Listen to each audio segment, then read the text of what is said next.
गौर से सुनिए दोस्तों। क्या आपने कभी गहराई से सोचा है कि अगर आप अपने मन को पूरी तरह से वश में कर लें तो आपकी जिंदगी कैसे बदल सकती है। सोचिए, अगर आप अपने मन से कहें अब शांत हो जाओ और वो बिना किसी बहाने, बिना किसी विचार के बस शांत हो जाए, तो क्या आप कल्पना कर सकते हैं आप क्या क्या हासिल कर सकते हैं। अगर आप कहें अब ध्यान केंद्रित करो तो आपका मन इधर उधर भटकने के बजाय एकदम तीर की तरह अपने लक्ष्य पर जा लगे।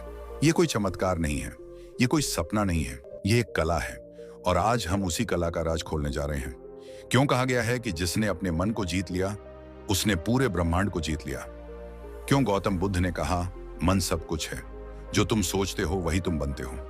क्यों शास्त्रों में बार बार कहा गया मने मनुष्यणम कारणम बंध मोक्ष, अर्थात मन ही बंधन का कारण है और मन ही मुक्ति का। क्योंकि युद्ध बाहरी दुनिया से नहीं, अपने मन से है, और जिसने इस युद्ध में जीत हासिल कर ली उसके लिए फिर कोई दुनिया कठिन नहीं रहती। अब सोचिए, आज आपके साथ क्या होता है।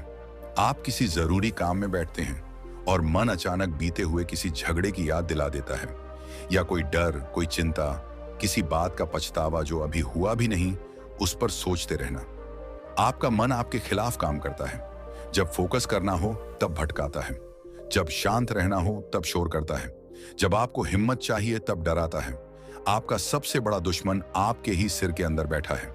और अगर आप उसे वश में कर लें तो सोचिए कौन सी परीक्षा आपके लिए कठिन रह जाएगी, कौन सा लक्ष्य असंभव रहेगा।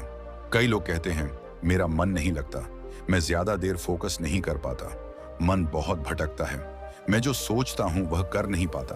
पर क्या आपने कभी सवाल किया है क्यों मन आखिर भटकता क्यों है? ध्यान से समझिए, मन एक बंदर की तरह है जो लगातार एक शाखा से दूसरी शाखा पर कूदता रहता है। अगर उसे कोई दिशा ना दी जाए, कोई साधन ना मिले, कोई लक्ष्य ना दिखे, तो वह कूदता रहेगा।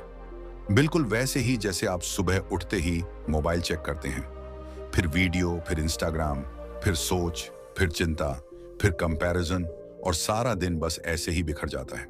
अब सवाल यह है, मन को नियंत्रित कैसे किया जाए, कैसे उसे अपना गुलाम बनाएं, कैसे उसकी ताकत को अपने फोकस में बदलें?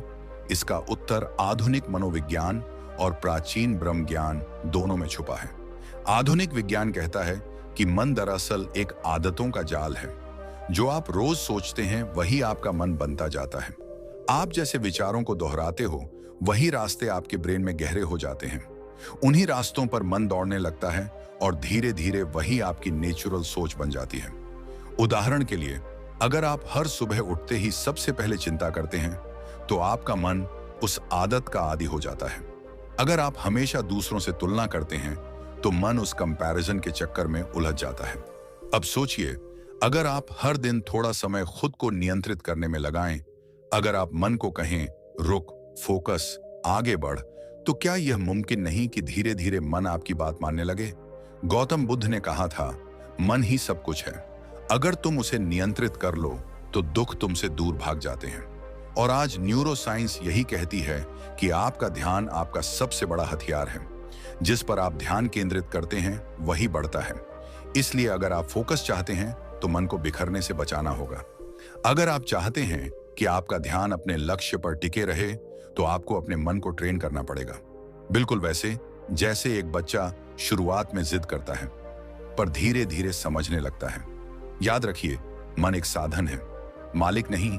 आप मालिक हो, और जब तक आप मालिक नहीं बनते तब तक मन आपका शोषण करता रहेगा। आज हम इस वीडियो की शुरुआत में सिर्फ इस बात को समझने आए हैं कि अगर फोकस चाहिए, अगर ध्यान चाहिए, अगर सफलता चाहिए, तो सबसे पहले मन को कंट्रोल करना जरूरी है। और यह करना ना कोई रहस्य है, ना कोई असंभव कार्य। बस आपको शुरुआत करनी होगी, हर दिन थोड़ा थोड़ा, हर क्षण थोड़ा, और जागरूक होकर। और जैसे ही आप अपने मन पर नियंत्रण पाना शुरू कर देते हैं, आपका ध्यान, आपकी सोच और आपका जीवन तीनों एक नई दिशा में मुड़ जाते हैं। और यही शुरुआत है। अगले भाग में हम विस्तार से जानेंगे मन को काबू में रखने की 5 अद्भुत और अचूक विधियां, जो आपको बताएंगी कि कैसे आप अपने जीवन में हर दिन अपने मन को साध सकते हैं, उसे अनुशासन में ला सकते हैं और अपने लक्ष्य की ओर तेजी से बढ़ सकते हैं। इसलिए वीडियो को यहीं मत छोड़िए, क्योंकि आगे आने वाला हिस्सा है वास्तविक परिवर्तन का दरवाजा। क्या आपने कभी खुद से पूछा है कि अगर मन मेरा है तो यह मेरी सुनता क्यों नहीं? क्यों जब मैं पढ़ना चाहता हूं तब यही मन बार बार मुझे मोबाइल की तरफ खींचता है? जब मैं कुछ सीखना चाहता हूं तब यह बीती बातें क्यों दोहराने लगता है? क्यों जब मैं खुद को बदलना चाहता हूं तब यही मन मुझसे कहता है, अरे छोड़, तू नहीं कर पाएगा? क्या यह सच में मेरा मन है या मैं ही इस मन का गुलाम बन चुका हूं? जिसने मन को जीत लिया उसने दुनिया को जीत लिया। यह सिर्फ कोई श्लोक नहीं है, यह एक चेतावनी है। क्योंकि अगर तुमने अपने मन को नहीं जीता तो यह मन तुम्हें हर रोज हर कदम पर हरवाता रहेगा। और जो इस मन को जीत लेता है उसके लिए कोई भी लक्ष्य असंभव नहीं रह जाता। अब ध्यान से सुनो, क्योंकि आगे जो तुम जानने वाले हो वो सिर्फ ज्ञान नहीं है, यह तुम्हारे जीवन की दिशा बदल सकता है।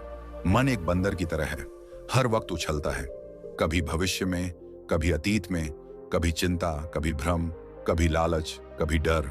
लेकिन सवाल यह है, क्या तुमने इस बंदर को नियंत्रित करना सीखा है? आज हम भाग रहे हैं, थक रहे हैं, टूट रहे हैं, लेकिन जीत नहीं रहे। क्यों? क्योंकि हमारी सबसे बड़ी लड़ाई हम खुद से हार रहे हैं। जब तुम कहो कि मैं सुबह 5 बजे उठूंगा तो तुम्हारा मन कहता है, थोड़ी देर और सो जा, तू थक गया है। जब तुम कहो अब मैं अपना फोकस पढ़ाई या काम पर लगाऊंगा तो तुम्हारा मन कहता है, पहले थोड़ी सी इंस्टाग्राम देख ले, फिर शुरू करेंगे। और जब तुम कहो अब मैं अपने जीवन में बदलाव लाऊंगा तो वही मन कहता है, तू कौन सा खास है, सब ऐसे ही चलते हैं, तू क्यों इतना सीरियस हो रहा है? यही तो असली बाधा है। मन, गौतम बुद्ध ने कहा था, मन ही सब कुछ है, जो तुम सोचते हो वही तुम बनते हो। अब जरा ठहरो और सोचो, अगर तुम अपने मन के मालिक बन जाओ, अगर तुम यह तय कर सको कि कब सोचना है कब नहीं, कब ध्यान लगाना है कब शांत रहना है, तो क्या तुम एक नया जीवन नहीं बना सकते? अब वैज्ञानिक भी यही कहते हैं। हर दिन हमारे दिमाग में करीब 60,000 विचार आते हैं, जिनमें से 90% वही होते हैं जो हम कल सोच चुके हैं। मतलब हम हर दिन उसी पुराने पैटर्न को दोहरा रहे हैं, फिर भी उम्मीद करते हैं कि कुछ नया होगा। लेकिन नया तभी होगा जब मन नया होगा, और मन नया तब होगा जब वह तुम्हारा अनुयायी बनेगा, ना कि मालिक। जब बच्चा पहली बार साइकिल चलाता है तो उसका मन डराता है, गिरेगा, चोट लगेगी। लेकिन जब वह डर से ऊपर उठकर अभ्यास करता है तो साइकिल भी चल जाती है और आत्मविश्वास भी जन्म लेता है। ऐसा ही मन के साथ भी होता है। शुरू में डर लगता है, ध्यान करने में, फोकस करने में, मोबाइल से दूर रहने में, आलस छोड़ने में। लेकिन जब तुम एक बार इस मन को टकरा कर नहीं, समझा कर जीतने लगते हो, तब यह मन तुम्हारा सबसे बड़ा साथी बन जाता है। मन को कंट्रोल करना आसान नहीं, लेकिन नामुमकिन भी नहीं। इसके लिए चाहिए सिर्फ एक चीज, सचेत अभ्यास। हर दिन अपने आप से पूछो, क्या मैं वही सोच रहा हूं जो मुझे सोचना चाहिए? क्या मैं वही कर रहा हूं जो मुझे करना चाहिए? क्या मेरा मन मेरे अधीन है या मैं उसके? हर बार जब तुम बेकार की सोच में खो जाते हो, खुद को पकड़ो। हर बार जब मन बहकाता है, उसे याद दिलाओ, अब मैं तेरा मालिक हूं। यह शुरुआत मुश्किल लगेगी, लेकिन यही शुरुआत तुम्हें वहां ले जाएगी जहां दुनिया के सबसे सफल, सबसे शांत, सबसे जागरूक लोग पहुंचते हैं। मन की शक्ति कोई कल्पना नहीं है, यह रियल साइंस है, ब्रह्म ज्ञान है। और शियो ने हजारों साल पहले जिस ध्यान, एकाग्रता और आत्मनियंत्रण की बात की, आज की न्यूरोसाइंस भी उन्हीं चीजों को माइंडफुलनेस, न्यूरोप्लास्टिसिटी और ब्रेन रिवायरिंग कहकर सिद्ध कर रही है। मतलब साफ है, मन को जीतो तो हर चीज तुम्हारे लिए संभव हो जाती है। क्योंकि जब मन शांत होता है तब फोकस गहरा होता है, फोकस गहरा होता है तब काम में पूर्णता आती है, और जब पूर्णता आती है तो सफलता स्वतः तुम्हारे कदम चूमती है। आज का सवाल यही है, क्या तुम अपने मन को जीतने के लिए तैयार हो, या फिर हमेशा की तरह उसी बहानेबाज, भ्रमित और अशांत मन के पीछे घिसटते रहोगे? क्या आप जानते हैं कि आपके जीवन की सबसे बड़ी जीत या सबसे बड़ी हार कहीं बाहर नहीं, बल्कि आपके मन के अंदर तय होती है? आप सुबह उठकर सोचते हैं कि आज बहुत सारा काम करना है, आज से पढ़ाई शुरू करनी है, आज से फोकस करना है। लेकिन कुछ ही मिनटों में मन मोबाइल की तरफ भाग जाता है, कुछ पुरानी बातों में उलझ जाता है, या फिर बेवजह चिंता करने लगता है। और यही होता है असली युद्ध। बाहर की दुनिया से लड़ना आसान है, पर जो अपने ही मन को नहीं जीत सका, वह दुनिया में कुछ बड़ा नहीं कर सकता। मन एक ऐसा घोड़ा है जो अगर काबू में हो तो राजा बना देता है, और अगर बेकाबू हो जाए तो पूरी जिंदगी खींचता चला जाता है, बिना मंजिल के, बिना दिशा के। गौतम बुद्ध ने कहा था, जो अपने मन को जीत लेता है वही सच्चा विजेता होता है। क्योंकि जब तक मन नियंत्रित नहीं होगा तब तक कोई भी लक्ष्य, कोई भी सपना पूरा नहीं होगा। मन कहेगा कल कर लेंगे, मन कहेगा यह काम बहुत मुश्किल है, मन कहेगा क्या फायदा इतनी मेहनत का, और हम उस मन की बातों में आ जाते हैं क्योंकि हमें यह सिखाया ही नहीं गया कि मन को कैसे नियंत्रित किया जाए। लेकिन आज का यह वीडियो सिर्फ यह कहने नहीं आया कि मन को कंट्रोल करो। आज हम जानेंगे वह पहली विधि जिससे हजारों सालों से आरषि, मुनि, योगी और आज के महान लीडर्स भी अपने मन को मजबूत बनाते आए हैं। पहली विधि है ब्रह्म मुहूर्त उठना, मन के ऊपर राज करने का समय। अब आप कहेंगे ये तो सुना है, लेकिन इससे मन का क्या लेना देना? तो चलिए इसे गहराई से समझते हैं। ब्रह्म मुहूर्त यानी सुबह 4 बजे से 6 बजे का समय। यह वह समय होता है जब पूरा वातावरण शुद्ध, शांत और ऊर्जा से भरपूर होता है। शरीर भी इस समय न्यूरोलॉजिकल और हार्मोनल स्तर पर एक विशेष अवस्था में होता है। वैज्ञानिक रूप से देखा जाए तो इस समय मेलाटोनिन नामक हार्मोन का प्रभाव अपने चरम पर होता है, जो न केवल गहरी नींद देता है बल्कि दिमाग को क्लैरिटी और एकाग्रता भी प्रदान करता है। दूसरे शब्दों में कहें तो यह समय वह गोल्डन टाइम है जब हमारा मन सबसे ज्यादा रिसेप्टिव, शांत और सीखने के लिए तैयार होता है। जैसे ही आप इस समय उठते हैं और बिना किसी शोरगुल के एकांत में बैठते हैं, तो धीरे धीरे आप महसूस करेंगे कि आपका मन अब पहले जैसा भागता नहीं है। ध्यान लगाना आसान हो जाता है, पढ़ाई करते समय शब्द जल्दी समझ आते हैं, और अगर आप कोई लक्ष्य तय करें तो मन उसमें रुकावट नहीं डालता बल्कि सहयोगी बन जाता है। अब सोचिए, अगर रोज सुबह आप अपने दिन की शुरुआत एक ऐसे समय से करें जब पूरा ब्रह्मांड शांत हो, जब आपकी चेतना सबसे ज्यादा शुद्ध हो और जब मन सबसे कम व्याकुल हो। Onion art. तो क्या आप अपने मन को धीरे धीरे नियंत्रण में नहीं ले आएंगे? आज के समय में जहां लोग फोकस बढ़ाने के लिए तरह तरह की दवाइयां, एप्स और कोचिंग का सहारा ले रहे हैं, वहीं हमारे प्राचीन ग्रंथों ने हजारों साल पहले इसका सीधा और सटीक समाधान दे दिया था। ब्रह्म मुहूर्त में उठो और अपने मन का राजा बनो। और यह केवल भारत के वेदों और उपनिषदों की बात नहीं है। आज की आधुनिक साइकोलॉजी भी यही कहती है कि सुबह जल्दी उठने वाले लोगों का विल पावर ज्यादा मजबूत होता है, क्योंकि जब आप सुबह नींद और आलस पर जीत हासिल करते हो तो दिन के बाकी छोटे बड़े फैसलों में भी मन आपको नहीं रोकता। अब आप खुद सोचिए, आप सुबह उठते ही फोन उठाते हैं और 15 मिनट स्क्रॉल करते करते 1 घंटा निकल जाता है। फिर मन कहता है अब क्या फर्क पड़ता है, दिन तो बिगड़ ही गया। और यहीं से शुरू होता है दिन भर का डिस्ट्रैक्शन, चिड़चिड़ापन और फोकस की कमी। लेकिन जब आप ब्रह्म मुहूर्त में उठते हैं, आप दिन पर नियंत्रण करना शुरू करते हैं। आपका मन एक गुलाम की तरह आपके आदेश का पालन करता है। ध्यान लगाओ, मन बैठ जाता है। पढ़ाई करो, मन सहयोग देता है। प्लानिंग करो, विचार स्पष्ट रूप से सामने आते हैं। ब्रह्म ज्ञान के अनुसार यही समय होता है आत्मा और परमात्मा के सबसे नजदीक आने का, क्योंकि नींद से जागते ही मन सबसे शुद्ध होता है और उसमें बीते कल की मलिनता, आज के भय या भविष्य की चिंता नहीं होती। यह समय होता है नए विचारों के बीज बोने का, और उन्हीं बीजों से धीरे धीरे आपका चरित्र, आपका भाग्य और आपका जीवन आकार लेता है। गौतम बुद्ध अपने शिष्यों को इसी समय ध्यान करने की सलाह देते थे। वह कहते थे, प्रभात की शांति में आत्मा के स्वर सुने जा सकते हैं, और यही वह समय है जब आप अपने मन को उसके असली स्वरूप में पकड़ सकते हैं, ना कि उस रूप में जिसमें दिन भर की इच्छाएं, व्याकुलताएं और सोशल मीडिया का शोर उसे बना देता है। आप सोचिए, जब आप इस छोटे से अभ्यास से शुरुआत करते हैं तो आप ना सिर्फ मन को जीतते हैं बल्कि अपने जीवन की दिशा भी बदलते हैं। आपका दिमाग शार्पर होता है, फोकस गहरा होता है, और सबसे बड़ी बात, आपको खुद पर गर्व महसूस होता है, क्योंकि आप उस चीज पर जीत पा रहे हैं जिसे अब तक आपने सबसे ज्यादा अनियंत्रित समझा था, आपका अपना मन।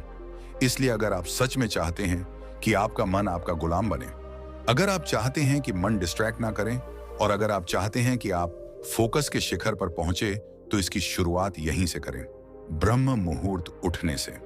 याद रखिए, जो सुबह का विजेता है वह पूरे दिन का शासक होता है, और जो मन के ऊपर सुबह जीत गया वह जीवन में हर क्षेत्र में जीत सकता है। अब तक हमने समझा कि मन को कंट्रोल करना क्यों जरूरी है और उसकी पहली विधि क्या है, लेकिन यह सिर्फ शुरुआत है, क्योंकि मन के गुलामी से मुक्ति पाने की राह में ऐसी और भी कई विधियां हैं जो धीरे धीरे आपको एक ऐसे वॉरियर में बदल देंगी जिसका मन उसका सेवक बन जाए, ना कि मालिक। तो अब तैयार हो जाइए अगली विधि के लिए, जो इस यात्रा को और भी गहराई, शक्ति और सफलता की ओर ले जाएगी। दूसरी विधि है प्राण शक्ति साधना। सांसों से मन पर नियंत्रण। कभी आपने गौर किया है, जब आप गुस्से में होते हैं तब आपकी सांसें तेज हो जाती हैं। जब आप डरे हुए होते हैं तब सांसें हल्की हल्की और अस्थिर चलने लगती हैं। और जब आप शांत होते हैं तो सांसें भी गहराई से चलती हैं, बड़ी ही सहजता से।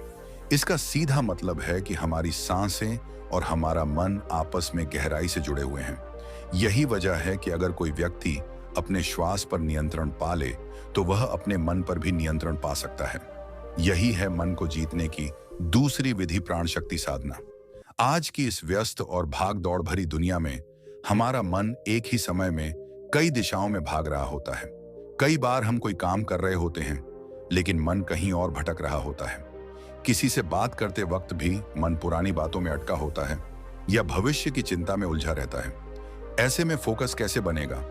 ऐसे में मन पर नियंत्रण कैसे संभव है? इसका उत्तर छुपा है हमारी सांसों में और एक विशेष अभ्यास में, अनुलोम विलोम प्राणायाम। हर सुबह केवल 10 मिनट का यह अभ्यास आपके पूरे दिन को बदल सकता है।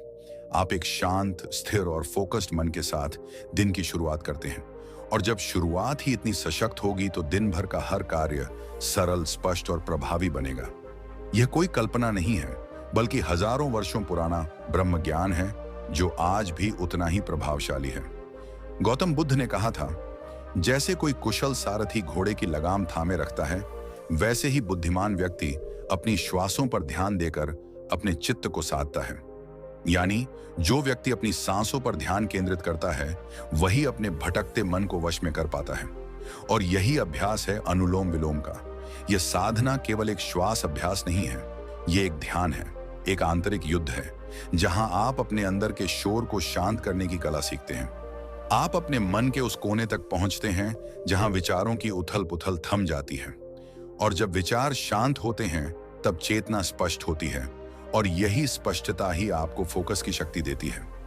आजकल हम अक्सर कहते हैं, मेरा मन बहुत विचलित रहता है, पढ़ाई में मन नहीं लगता, काम करते वक्त ध्यान भटक जाता है। लेकिन क्या हम कभी यह सोचते हैं कि हम अपने मन को फोकस करने के लिए सांसों की मदद क्यों नहीं लेते? जब बच्चे परीक्षा से पहले घबराते हैं तो टीचर उन्हें कहते हैं, गहरी सांस लो। जब कोई तनाव में होता है तो उसे कहा जाता है, आराम से सांस लो। लेकिन क्या हमने कभी इस सलाह को गंभीरता से लिया? सच तो यह है कि हम में से बहुत से लोग सांस लेते हैं सिर्फ जीने के लिए, लेकिन जीने की गुणवत्ता को बढ़ाने के लिए नहीं। जबकि अनुलोम विलोम जैसी साधना यही सिखाती है कि हम अपनी सांसों को कैसे नियंत्रित करें, कैसे उनकी गहराई को महसूस करें, और कैसे हर श्वास के साथ अपने मन को अधिक शांत और स्थिर करें। वैज्ञानिक दृष्टिकोण से भी देखा जाए तो जब हम गहरी लयबद्ध सांसें लेते हैं तो हमारा परस्थेटिक न्यूरल सिस्टम सक्रिय होता है, जो शरीर को आराम, मानसिक स्पष्टता और संतुलन की अवस्था में लाता है। यानी मन सिर्फ शांत नहीं होता, वह आज्ञाकारी भी बनता है। और जब मन आज्ञाकारी होता है तभी वह हमारी बात मानता है, तभी हम उसे एकाग्र कर सकते हैं, तभी हम उसे फोकस में बदल सकते हैं। सुबह के समय जब वातावरण शांत होता है, सूरज की पहली किरण धरती को छूती है और प्रकृति भी जाग रही होती है। ऐसे में 10 मिनट का यह अभ्यास हमारे पूरे जीवन को दिशा दे सकता है। केवल सांस पर ध्यान दीजिए, विचार आए तो उन्हें जाने दीजिए, सिर्फ श्वास के आने जाने को महसूस कीजिए। धीरे धीरे आपका मन भी वही करने लगेगा जो आप चाहते हैं, ना कि वह जो मन खुद चाहता है। यही है प्राण शक्ति साधना की महिमा। यह केवल एक योग क्रिया नहीं, यह एक मानसिक अनुशासन है। जब सांस नियंत्रित होती है तो मन भी नियंत्रित होता है, और जब मन नियंत्रित होता है तो जीवन अपने सही मार्ग पर चलने लगता है। तो अगर आप अपने जीवन में फोकस बढ़ाना चाहते हैं, डिस्ट्रैक्शंस को खत्म करना चाहते हैं, मन को अपना मित्र बनाना चाहते हैं, तो हर सुबह 10 मिनट अनुलोम विलोम की साधना को अपने जीवन का हिस्सा बना लीजिए। आज नहीं तो कल इसका असर जरूर दिखाई देगा। लेकिन अगर आप इसे नियमित करें तो यह साधना एक आंतरिक क्रांति बन सकती है। याद रखिए, प्राण पर अधिकार तो मन पर अधिकार, और जिसने अपने मन पर अधिकार पा लिया उसे कोई भी लक्ष्य असंभव नहीं लगता। अब सवाल यह उठता है कि सिर्फ सांसों से ही नहीं, और भी कई ऐसी विधियां हैं जो हमारे मन को नियंत्रित कर सकती हैं, हमारे फोकस को तीव्र बना सकती हैं। और अगली विधि जो हम जानने वाले हैं वह है तीसरी विधि है विचार विच्छेदन विधि, विचारों को बीच में ही काट देना। कभी आपने यह महसूस किया है कि आप कुछ जरूरी काम कर रहे हैं, लेकिन अचानक मन में कोई पुरानी बात, कोई डर, कोई बेकार सोच या कोई ऐसा विचार आ जाता है जो आपका पूरा ध्यान भटका देता है और फिर आप उसी में उलझ जाते हैं। वो विचार आता है, पकड़ता है और खींच ले जाता है। आप समझते हैं कि यह सोचने का कोई मतलब नहीं, लेकिन फिर भी मन मानता नहीं, बस खींचता जाता है और खींचता जाता है और हम खुद से हार मान लेते हैं। तो सवाल यह है कि क्या हम वाकई अपने विचारों को कंट्रोल नहीं कर सकते? क्या हम हमेशा अपने मन के गुलाम बने रहेंगे?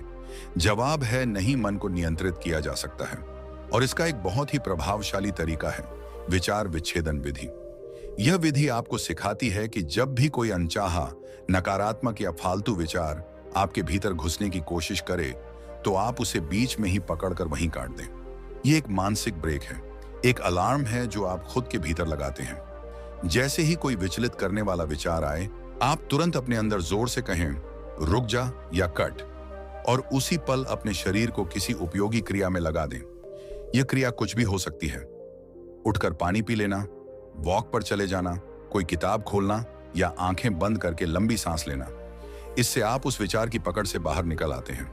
अब आप सोच रहे होंगे कि क्या सिर्फ रुक जा बोल देने से विचार रुक जाते हैं? तो इसका जवाब है, अगर आप इसे बार बार करेंगे तो हाँ, मन को आदत पड़ती है। शुरू में थोड़ी मेहनत लगती है, लेकिन धीरे धीरे मन सीखता है कि उसे किस विचार पर रुकना है और किसे छोड़ देना है। मन वही करता है जिसे आप बार बार आदेश देते हैं। जैसे एक घोड़ा बार बार एक ही दिशा में खींचा जाए तो कुछ समय बाद वह खुद ब खुद उसी दिशा में चलने लगता है।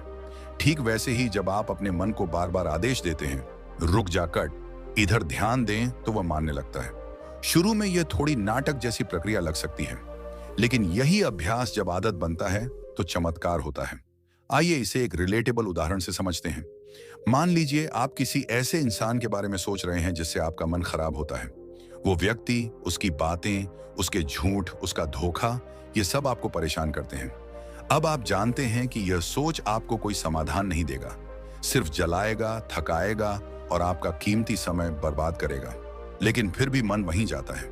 अब इसी समय आपको इस विचार विच्छेदन विधि का प्रयोग करना है। जैसे ही यह सोच मन में आए, तुरंत कहिए, रुक जा, और उसी पल खुद को किसी काम में लगा दीजिए। टेबल साफ करिए, एक चुटकुला पढ़िए, अपने हाथ पैर स्ट्रेच करिए, कुछ भी, लेकिन उस विचार के पीछे मत जाइए। यही अभ्यास धीरे धीरे आपकी मानसिक मांसपेशियों को मजबूत करता है। अब आप कहेंगे, मन तो खुद ही चल पड़ता है, हम तो उसे बुलाते भी नहीं। बिल्कुल सही, लेकिन बुद्ध कहते हैं, जो मन को जीत लेता है वह संसार को जीत सकता है। और मन को जीतने की शुरुआत यहीं से होती है। सोच को पहचानो, उसे रोको और ध्यान को दूसरी ओर मोड़ो। विज्ञान भी इस बात की पुष्टि करता है। न्यूरोसाइंस कहता है कि जब आप किसी विचार को बार बार सोचते हैं तो उस विचार के लिए आपके दिमाग में एक न्यूरल पाथवे बन जाता है, और जब आप उस पाथवे को तोड़ने की कोशिश करते हैं, यानी विचार के बीच में ही कट कर देते हैं, तो धीरे धीरे वह पाथवे कमजोर पड़ने लगता है। यह ठीक वैसा ही है जैसे कोई घास का रास्ता अगर लंबे समय तक ना चला जाए तो वह फिर से हरा भरा हो जाता है और रास्ता गायब हो जाता है। तो अगली बार जब कोई पुराना दुख, कोई डर, कोई अफसोस, कोई कंपैरिजन या कोई ईर्ष्या वाला विचार आपके मन में आए, तो याद रखिए, आप उसके गुलाम नहीं हैं।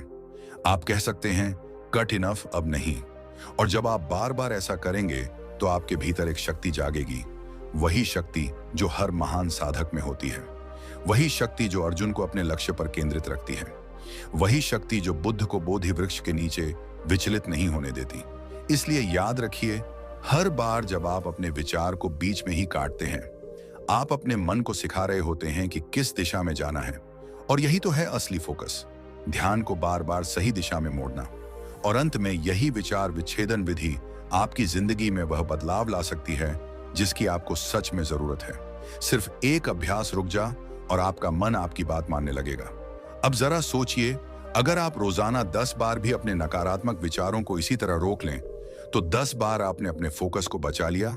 और यही छोटे छोटे पल मिलकर एक बड़ा बदलाव बनाते हैं, वही बदलाव जो जीवन की दिशा बदल देता है।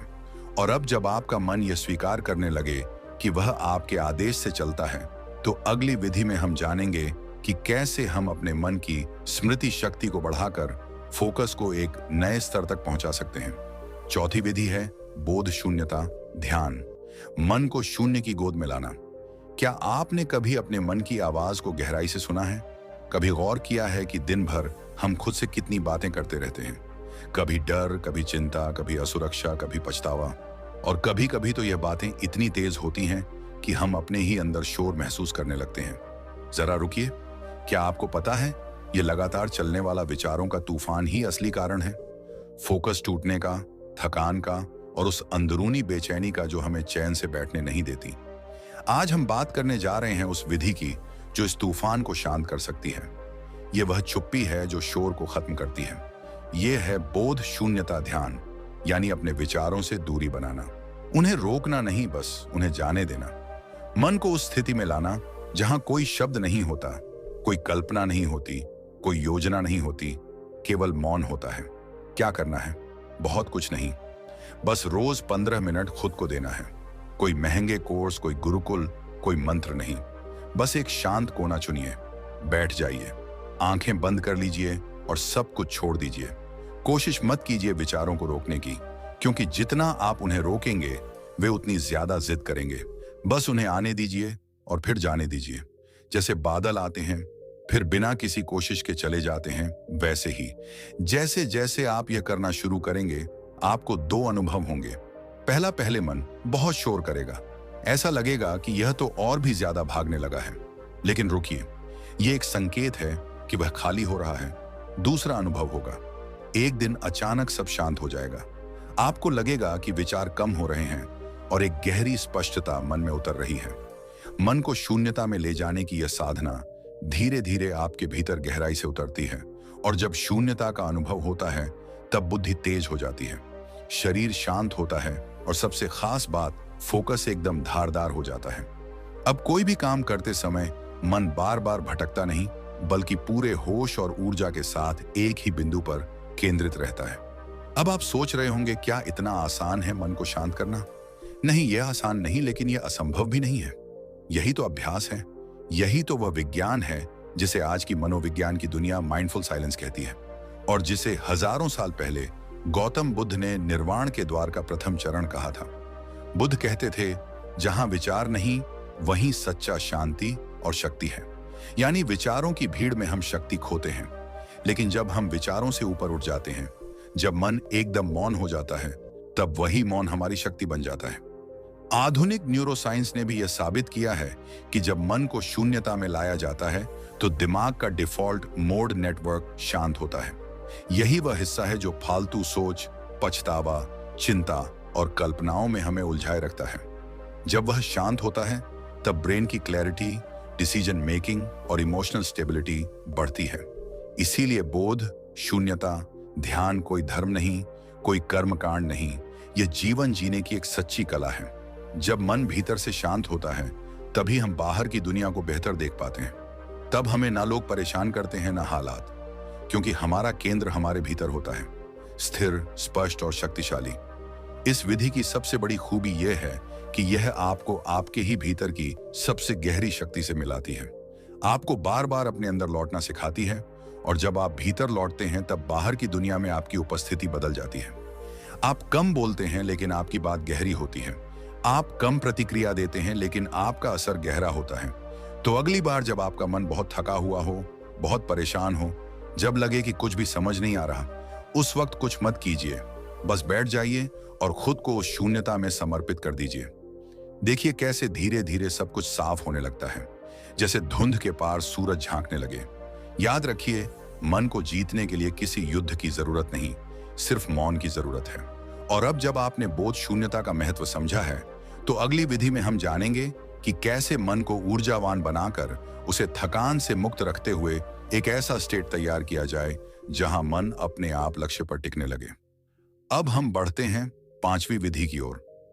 बहुत से लोग यह सवाल पूछते हैं, मैं कुछ करना चाहता हूं, कुछ सीखना चाहता हूं, कुछ बड़ा बनना चाहता हूं, लेकिन मेरा मन साथ नहीं देता। क्या कभी आपने भी ऐसा महसूस किया है? सुबह अलार्म बजता है लेकिन मन कहता है अभी 5 मिनट और सो लेता हूं। किताब उठाते हैं पढ़ने के लिए, लेकिन मोबाइल पर एक नोटिफिकेशन आता है और मन कहता है बस एक बार देख लूं फिर पढ़ता हूं। ध्यान करने बैठते हैं और अचानक मन में आने लगती है कल की बातें, आने वाले कल की चिंता, और जिनका कोई मतलब नहीं होता, वो विचार भी। तो अब सवाल यह है, क्या वाकई मन को कंट्रोल किया जा सकता है? उत्तर है हाँ, पूरी तरह किया जा सकता है। मन कोई अजगर नहीं है जिसे काबू करना नामुमकिन हो। वह बस आदतों का गुलाम है। उसे बस सही दिशा, सही संस्कार और सही अनुभव देना होता है। और यही काम करती है संकल्प शक्ति जागरण की विधि। आज हम मन को जीतने की 5वीं विधि की बात कर रहे हैं। 5वीं विधि संकल्प शक्ति जागरण, एक व्रत, एक नियम, एक जीत। अब ध्यान से सुनिए। मन को झुकाना है तो पहले खुद से किया वादा निभाना सीखो। हर बार जब आप कोई लक्ष्य तय करते हैं और फिर उससे पीछे हट जाते हैं, तो आप केवल उस लक्ष्य से पीछे नहीं हटते, आप अपनी आत्म प्रतिष्ठा को तोड़ देते हैं। और जब आत्म प्रतिष्ठा गिरती है तो मन कहता है, तू तो खुद से भी झूठ बोलता है, अब तू किसी चीज के लायक नहीं। अब उपाय क्या है? बहुत सरल लेकिन बेहद गहरा। हर 7 दिन के लिए एक नियम लो। एक ऐसा संकल्प जो थोड़ा कठिन हो लेकिन मुमकिन हो, जैसे सुबह 5 बजे उठना, या सुबह 9 बजे तक मोबाइल नहीं छूना, या 7 दिन तक बिना चीनी के रहना, या हर दिन बिना नागा 15 मिनट ध्यान करना। शर्त एक ही है, इसे किसी भी हालत में मत तोड़ो। भले कुछ भी हो जाए, नींद आई, आलस आया, मूड नहीं बना, बाहर शोर हुआ, लेकिन नियम नहीं टूटेगा। अब आप पूछेंगे, इतना छोटा सा नियम क्या करेगा? यह नियम नहीं, आपके भीतर की इच्छा शक्ति का दीपक है। हर दिन जब आप उसे निभाते हैं तो आप मन को संदेश देते हैं, देखो मैं कहता हूं और करता हूं, मैं जो ठान लेता हूं वह करता हूं। धीरे धीरे यह दीपक जलता है और वह अंधेरा जो मन की कमजोरी है वह छंटने लगता है। आपका ध्यान तेज होता है, आत्मविश्वास बढ़ता है और आप जो चाहे उस पर केंद्रित हो पाते हैं। इसका असर केवल मन पर नहीं होता, शरीर और चरित्र पर भी पड़ता है। मन अब इधर उधर नहीं भागता, वह आदेश मानता है, आत्म संयम आता है, अंदर एक संतोष और स्पष्टता आती है। और सबसे बड़ी बात, अब आप अपने शब्दों का सम्मान करना सीख जाते हैं। गौतम बुद्ध ने कहा था, जो मन को वश में कर ले वह 1000 युद्ध जीतने वाले से बड़ा विजेता है। और मन को वश में करने का पहला कदम है खुद से किया हुआ वादा निभाना। मनोवैज्ञानिक भी कहते हैं कि जब हम लगातार कोई संकल्प निभाते हैं तो हमारे दिमाग में डोपामिन और सेरोटोनिन जैसे हार्मोन सक्रिय होते हैं, जो फोकस, मूड और मोटिवेशन को बढ़ाते हैं। मतलब जब आप एक छोटा व्रत निभाते हैं तो आपका दिमाग आपको रिवॉर्ड देता है, बहुत अच्छा किया। और यही सकारात्मक ऊर्जा फिर अगले नियम को निभाने में मदद करती है। एक बात और समझिए, यह केवल 7 दिन का नियम नहीं है, यह एक संस्कार है। संस्कार बनते हैं, फिर स्वभाव बनते हैं, फिर वही हमारा भविष्य बनाते हैं। तो हर सप्ताह अपने भीतर एक संस्कार जगाइए और देखिए कैसे मन अब आपका सेवक बन जाता है, आपका गुलाम नहीं। और याद रखिए, जो खुद से किया गया वादा निभा ले वही सच्चा विजेता है। अब सोचिए, आप कौन सा पहला संकल्प लेने जा रहे हैं और क्या आप उसे निभाने के लिए तैयार हैं, जहां आपका मन पूरी तरह से आपके अधीन होगा और जीवन की असली शक्ति वहीं से शुरू होती है। जागो, थानो और निभाओ। मन को जीतो, ध्यान से नहीं, संकल्प से। और अगर इस वीडियो ने आपके दिल को छू लिया हो, अगर आपके भीतर कहीं ना कहीं एक हलचल सी मच गई हो, तो यही संकेत है कि अब समय आ गया है अपने मन को जीतने का, अपने जीवन को एक नई दिशा देने का। लेकिन यह तो सिर्फ शुरुआत है। हर हफ्ते हम आपके लिए ऐसी ही गहराई से जुड़ी बातें, प्राचीन ज्ञान और आधुनिक मनोविज्ञान के अद्भुत मेल के साथ कुछ ऐसा लेकर आते हैं जो आपके जीवन को बदल सके, आपके भीतर छिपी शक्ति को जगा सके। तो अगर आपने अभी तक हमारे चैनल को सब्सक्राइब नहीं किया है तो जरूर कीजिए, क्योंकि अगली विधियां, अगले रहस्य और अगला परिवर्तन आपके लिए ही है, जिसे आप मिस नहीं करना चाहेंगे। वीडियो को लाइक करना ना भूलें और नीचे कमेंट करके हमें जरूर बताएं आपने इस वीडियो से क्या सीखा और आपका पहला संकल्प क्या होगा। आपका अपना चैनल, जहां बात होती है जीवन के असली परिवर्तन की। सब्सक्राइब कीजिए, बेल आइकॉन दबाइए और खुद से एक वादा कीजिए, अब हर वीडियो के साथ आप एक नई शुरुआत करेंगे। मिलते हैं अगली विधि में एक और मन विजय के रहस्य के साथ। तब तक जागते रहिए, सीखते रहिए और संकल्प के पथ पर चलते रहिए, क्योंकि बदलाव बाहर नहीं, भीतर से शुरू होता है। धन्यवाद।